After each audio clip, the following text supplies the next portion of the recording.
Do something a little different. I get to work on my car for a change. We do have some repair work to do. We've got a really noisy belt. I'm not sure which one it is, but it squeals like a stuck pig and it's obnoxious. And the temperature sending unit, it was not working at all. It was at zero basically for a long time.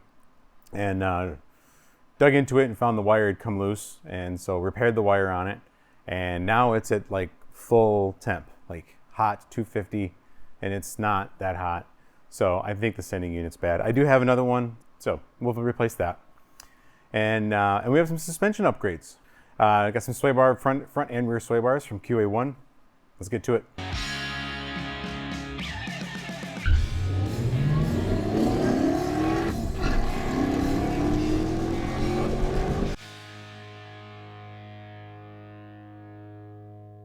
I'm not sure which of these belts is the loud one. It might be, it looks like the air conditioning belt's fairly new. It's the newest of the belts that are in here. At least the newest looking. And it's pretty tight. So I actually think it's the alternator belt that's squealing. But, which would be this belt here. This one feels the most weathered. But I don't know, we'll figure it out. Like, well, I got this thing with batteries. I don't know what it is. I don't know why I can't get a car with a good battery and good terminals, but apparently that's just not in the cards for me. I don't know if there's some old school, hack or trick to finding which belt is the squeaky belt. I found that it's, I just take kind of an analytical approach to things like this and just start working your way through it. And so it's easiest to take the front belt off first and work your way backwards. Took the front belt off first, which was the alternator, pump fan belt. And it's really easy. Just unscrew this bolt and loosen that one here, and it just falls. Once it falls forward, the belt's loose. So I just did that, and I took that off and fired the engine, and no squeal.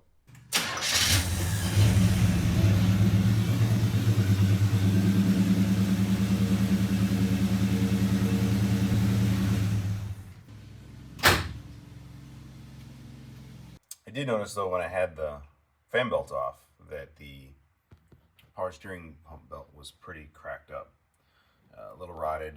It apparently wasn't making any noise because getting rid of the fan belt got rid of the noise, but I figured since I was already halfway there and had the first belt off, let's go ahead and take that one off and replace it too, because it's probably going to be a problem in the not too distant future if not already. Just have to loosen up a couple of bolts. There's one there, and then there's another bolt on the left hand side. And that allows it to, swivel. So once it does, it drops pretty easily. But it does also is a tensioner for the AC belt. So you have to at least loosen the AC pump, which isn't a big deal. Again, bolt here, bolt back here. There's another bolt that allows that to rotate, like it allows that to slide, but then it has to, the pivot point is, there's a bolt in the front and a bolt in the back. I did notice, however, also, the front bolt is missing.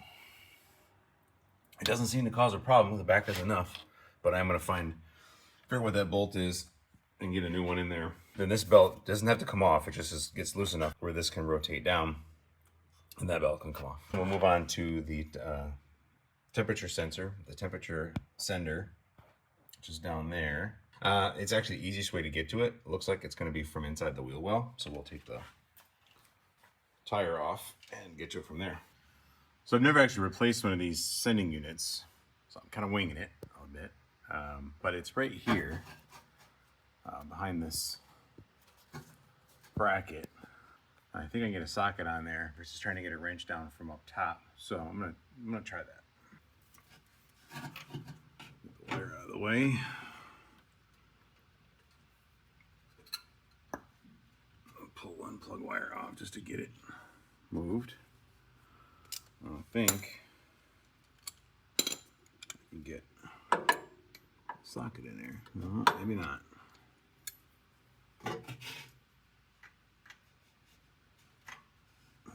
I can. Just can't get it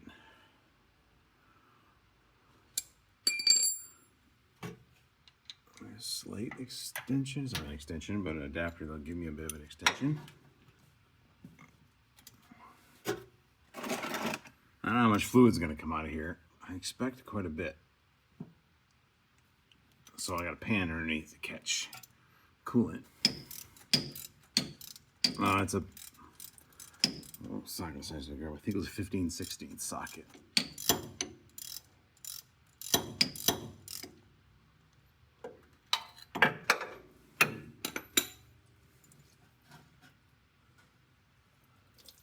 Yep, quite a bit of fluid.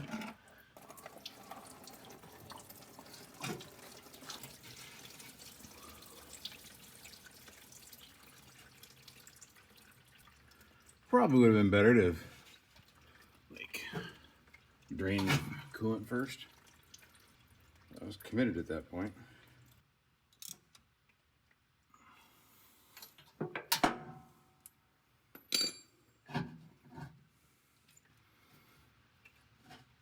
Reconnect the wire.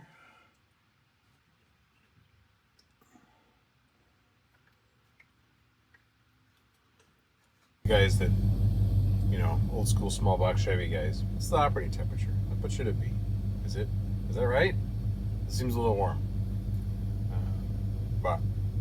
I noticed in the engine compartment the water neck for the water pump is the elbow's a little bit rusty and corroded, and so I'm probably going to replace that, and I'll replace the thermostat while I'm at it. Maybe that'll make a difference, but you can see it kind of hangs here, but it's hanging here. Like, it's not going up to 250. It stays pretty consistent. So at least from a sending unit perspective, I think we're good to go. So we'll wrap this up, work on sway bars. So we've got a new front and rear sway bar. Here's the front from QA1. That'll give it a little more rigid ride, which is kind of what we're looking for. Something that's still, you know, fun to drive around the neighborhood and go cruising. This is the front. We'll do the front first. That's what I've got up in the air. The box is empty. I just unpacked it. But so obviously there's a sway bar, bushings for the mount to the frame, and then they come with a spacer, which it says I'm going to need for this model Chevelle. This kit is for a bunch of different A body and F body applications. So for the A body application, you got to use apparently the spacers. So these will just go together like this. Mount up there. The sway bar goes through here, and then these are the end links. Replace what's on there. They're a poly end link instead of the rubber that's on there now. So that'll be good too. It'll stiffen it up a little more. And then they give you some fancy stickers. And then this is the rear.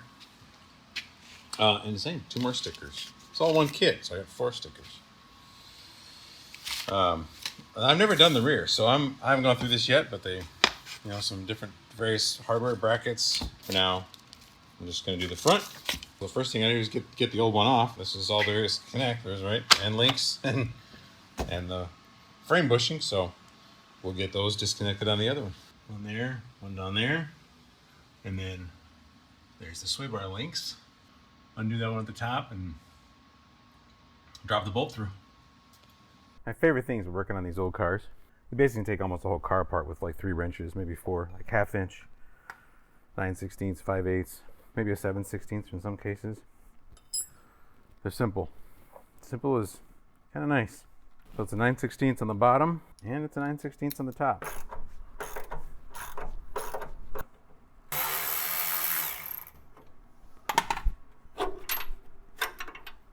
That's it. All right, now we'll go to the other side.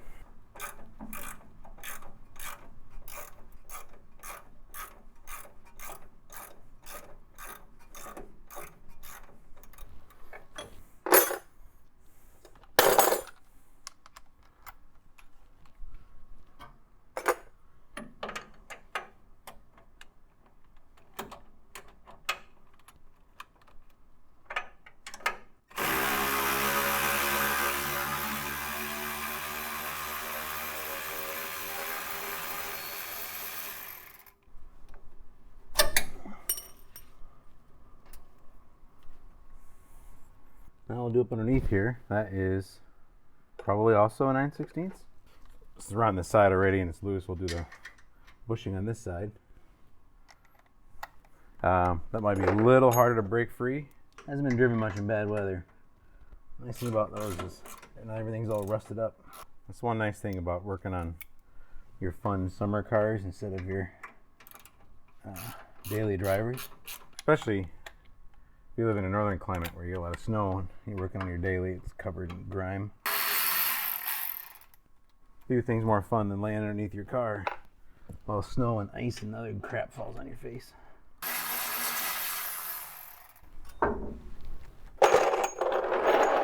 The other side.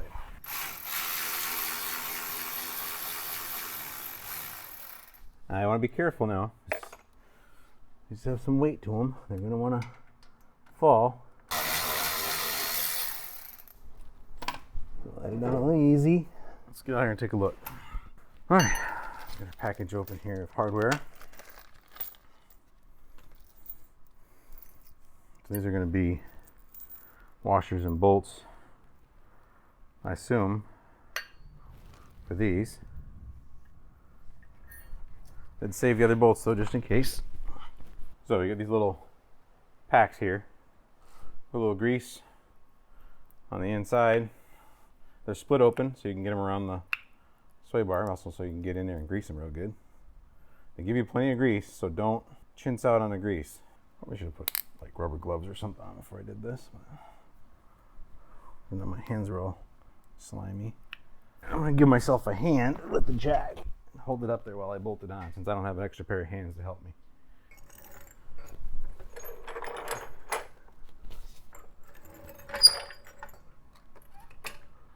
Alright, so we want to get our end up where we want it, at least in there. We won't be able to get it past all this while it's not hanging down here. So I'm not going to tighten it all the way. I think I'm going to do the ends, make sure those are lined up right, and then tighten this down. But I'm going to get it sort of snuggish. So I'm just going to bolt right up here. Those old ones came out.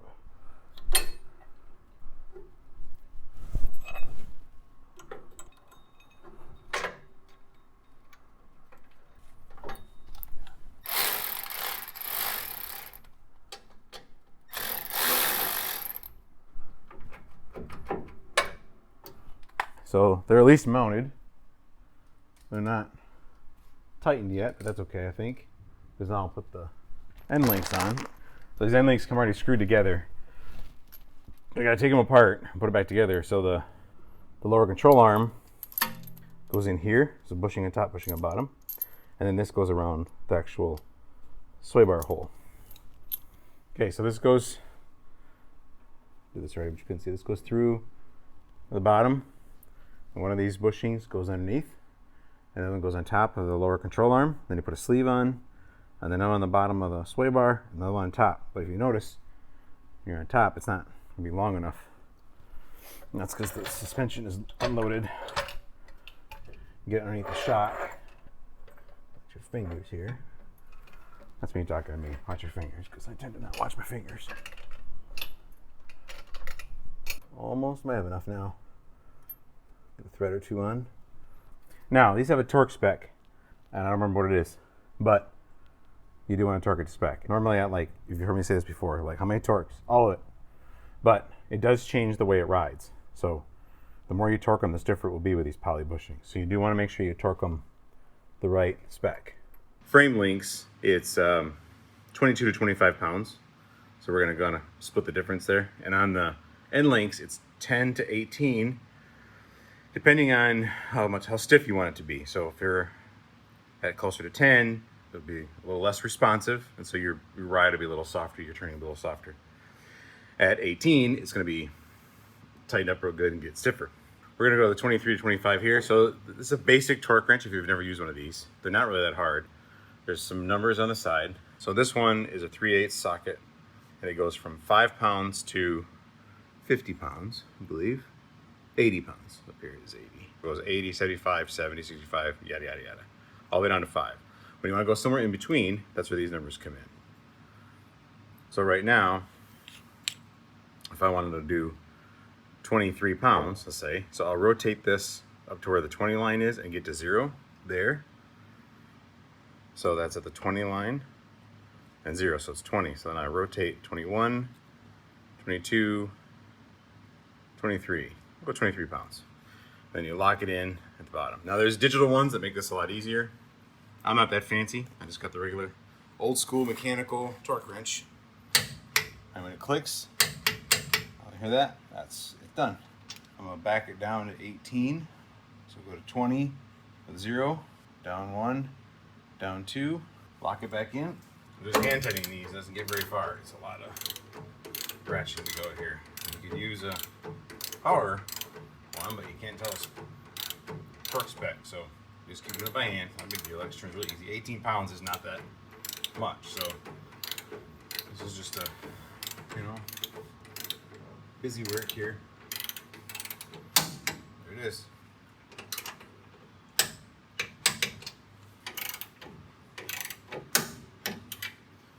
The car didn't come with, originally anyway, didn't come with the rear sway bar. So the rear trailing arms where it would connect aren't designed to have a sway bar put on them. And there's some, you can use a stock trailing arm if you have a sway bar already, or if you have boxed OEM trailing arms, although an upgraded trailing arm would be better.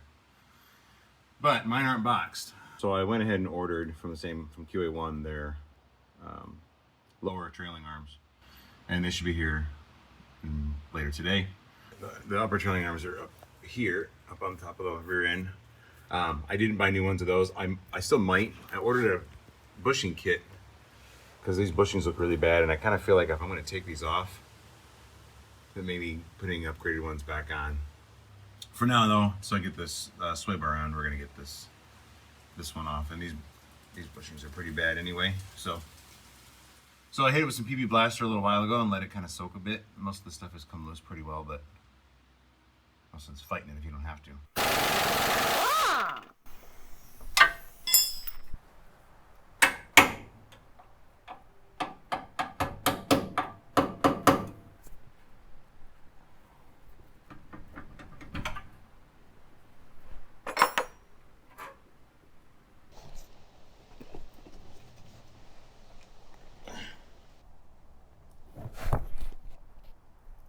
The muffler's in the way, so I can't get a socket in there.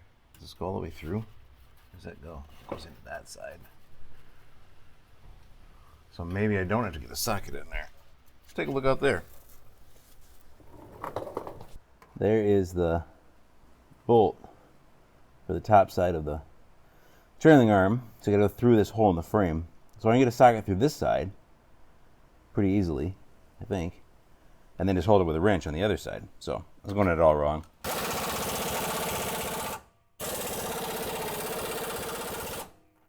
don't want to move. I'm being a little stubborn. So we'll give it some persuasion. A little heat, bigger impact gun.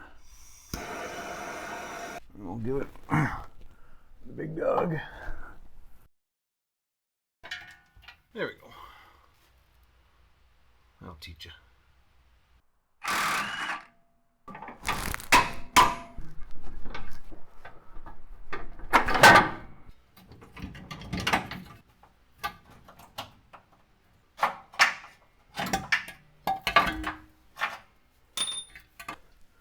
I want to make sure we just clean these areas up. Just give it a quick wire brushing, especially on the inside where those new ones are going to go. You want a smooth surface in there. Now I'm ready to put the new ones in, and there is a left and right to these. It's not really per se. It just depends on how much you want to kind of show off your new fancy suspension. The QA1 logo is only on one side. You want to make sure that the holes for the sway bar are to the back.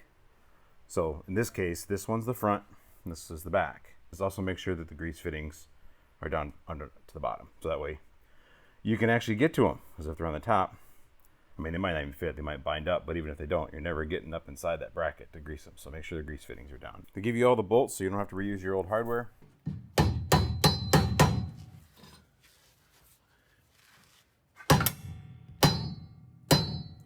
Getting there.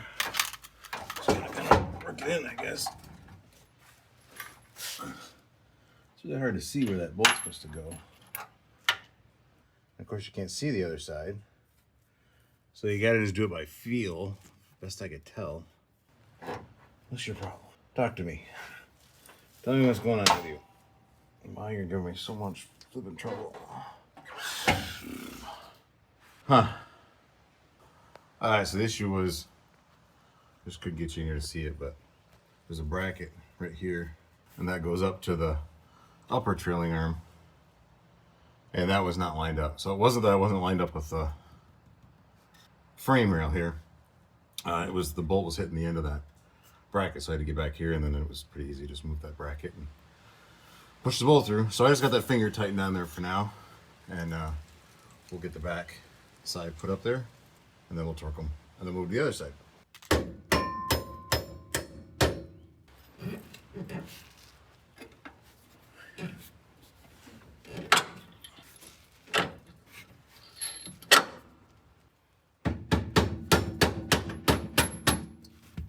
Oh.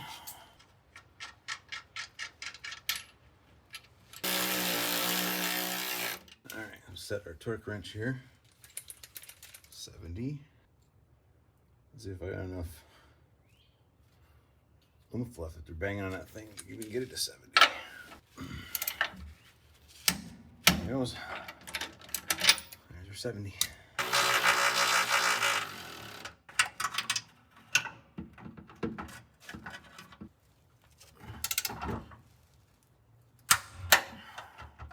All right, that is all. Yeah, that's all. Easy peasy. Oh, almost put it upside down. After a whole speech about make sure you get it right side up. I almost put it upside down. Of course.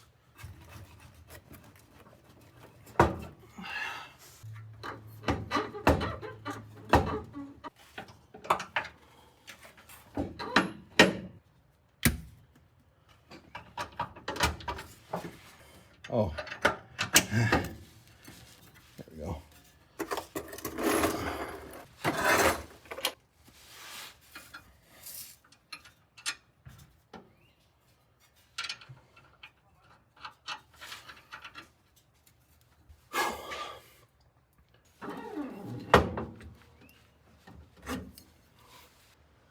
Maybe shouldn't have tightened that one just yet. This needs to go that way a little. I can push it, but it won't stay. Like I need another hand here. Anybody want to come help? I can push it where the holes line up. As soon as I let go, it comes out. And I can't push it with one hand.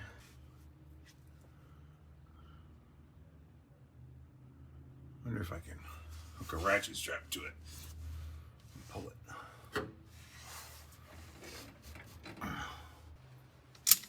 Oh, don't fall on my head now.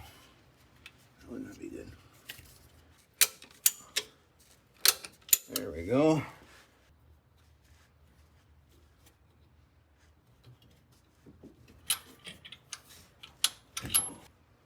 Well, tell me what you want. What do you want? We'll make you go all the way through. Not ask for much, right?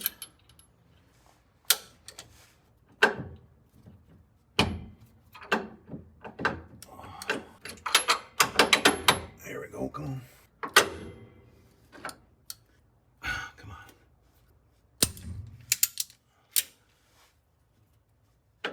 There we go.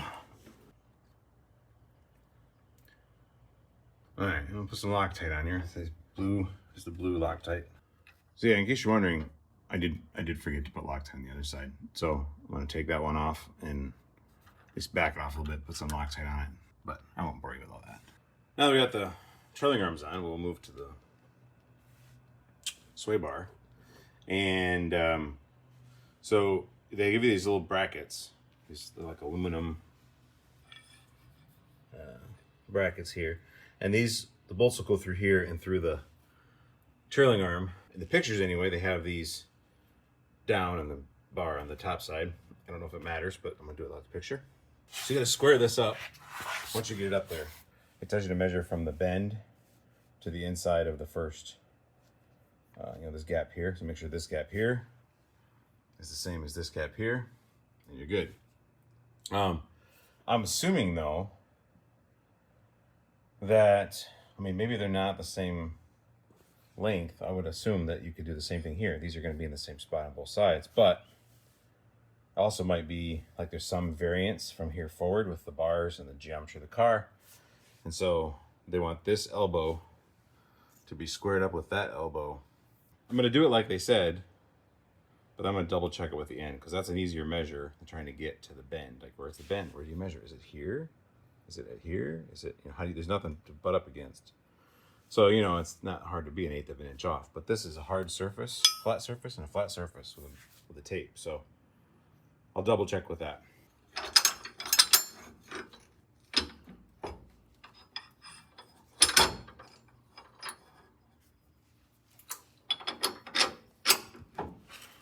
Again, just throw a nut on there. It is hitting the bolt. I don't know what to do about that, but let's see if I get the other side up. Maybe it pulls away because it's kind of hanging at a funny angle right now.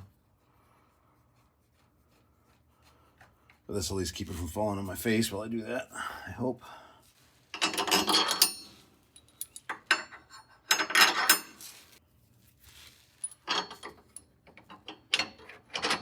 There we go. So again, there it goes, falling on my face.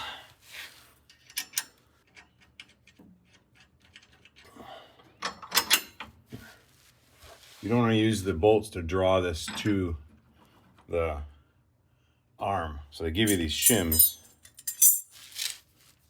They give you some big ones and then another thin one. And that is your take up the gap. And there's a fair amount of gap here. So I'm going to use both shims. And the same thing on the other side. Ooh. Come back.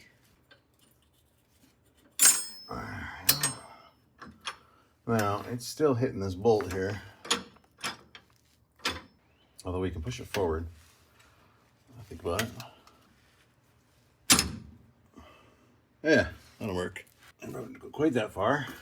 Make sure we clear everything through here. We're good. I have a nice little small ruler that would work great for this, if I could find it, but of course I can't. So I'm gonna just go up this side and see what we got. There.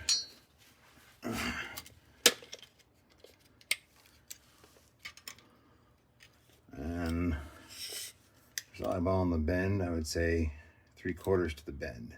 We got plenty on the other side, so we'll lock this one down and we'll call that our spot and then just match the other side up, I think.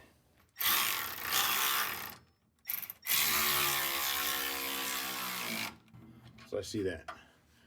Start to crimp a little bit. Now it's not gonna move. So I know that one's too far already.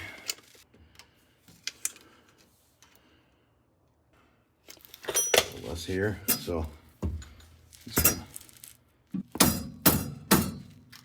tap it back a little bit. See where we are. A little farther. Oop, that was too far.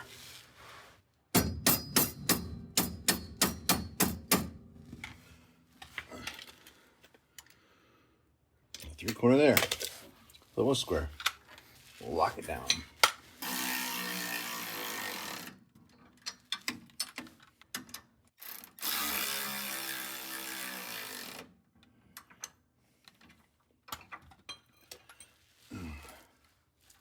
Now let's just say to tighten it to 40 pounds. So we'll do that.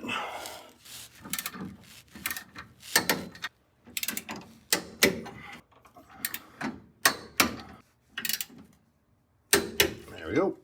So we got new trailing arms, new sway bar, and a new sway bar on the front, and that should really, really help the ride.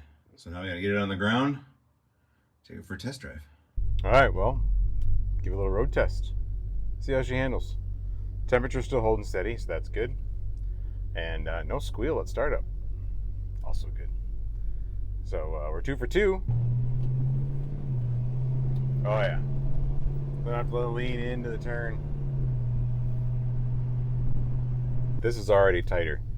It would rattle a bit, it would clunk, kind of bottom out the suspension on turns, even relatively low speed. So this is already much improved. All right. Excellent. We're good to go. This feels much better.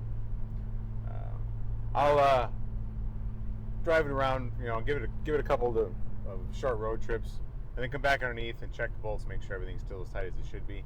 I always do that just to make sure. You never know if it didn't quite get something torqued right or vibrations get it loose. So I'll do that later. I won't bore you with that. Anyway, that's all. Thanks for watching. Hit the like and subscribe. Hit the bell at the bottom if you want to see more videos about the Chevelle here and the other work we've got coming up. We can do some more suspension work and some other stuff. Be a fun project. I'm gonna head home now. Like when I left the house, the wife had food cooking, and I like to eat, and I'm hungry. So we'll see you next time.